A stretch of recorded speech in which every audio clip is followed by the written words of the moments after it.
Hello again! Welcome to my video. My name is Delcon Anthony. I'm a published author and radio DJ.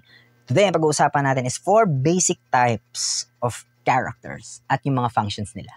Let's go! Number 1 sa list natin is tinatawag nating function character.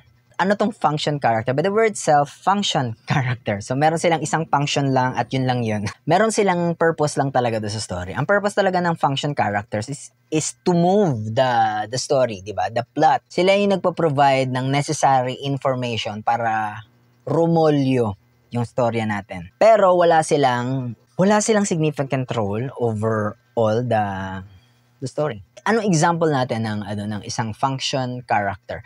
So, let's pick something from Shrek. The Magic Mirror, siya ay function character. Bakit? Kasi siya yung nag-provide kay Lord Farquaad ng information tungkol kay Princess Fiona. At dahil doon, nag-move yung storya, 'di ba? Kaya si Lord Farquaad napasok sa isip niya si Fiona, kaya niya napili si Fiona, kaya nag-connect si Fiona kay Shrek, kaya nag-move yung story. It's because of that. Number 2, we have minor characters. So, sino mga minor characters? Mga minor characters, meron silang sobrang minimal na epekto dun sa plot. Alam mo yun, ginagawa nilang makatotohanan.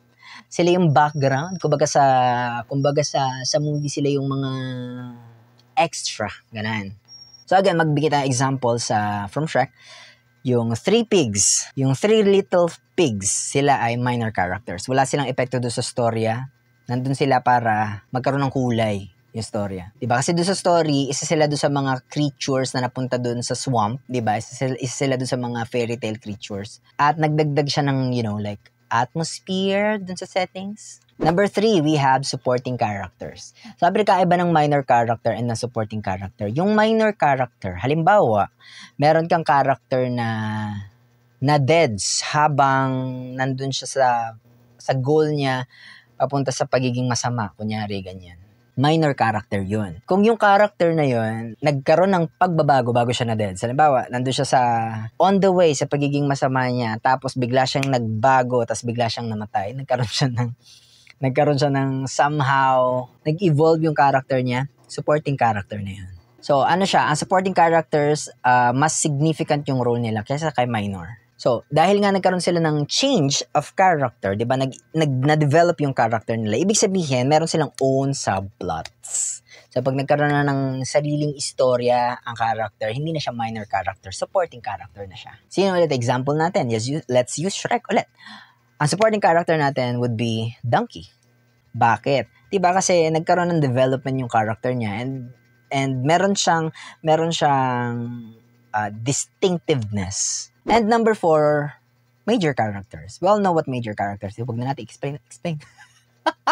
Charot. So, ano yung major characters? Sila yung central play. So, major characters is yung well-developed ng background. Meron siyang backstory, meron siyang personality, meron siyang character arc. So, kumbaga, the plot revolves around the main character. So, sila yung main character. Anong function ng main character? Ano sila? Main character. Sila yung nagda-drive ng plot hanggang sa ending. Sila yung talagang merong changes na nagaganap, di ba? Major character siya yung bida. So, sino example natin sa Shrek na major character? Comment nyo sa baba, hulaan nyo kung sino. Si Shrek, of course, kasi siya yung protagonist, di ba? Siya yung journey niya, yung sinusundan natin doon sa story. So, dahil doon, siya yung nagda-drive ng plot, sa kanya umiikot yung buong storya, yung buong plot. Siya yung major character. Those are the 4 types of basic characters na isang storya. Sana may natutunan ka, like, share, and subscribe. Yun lang!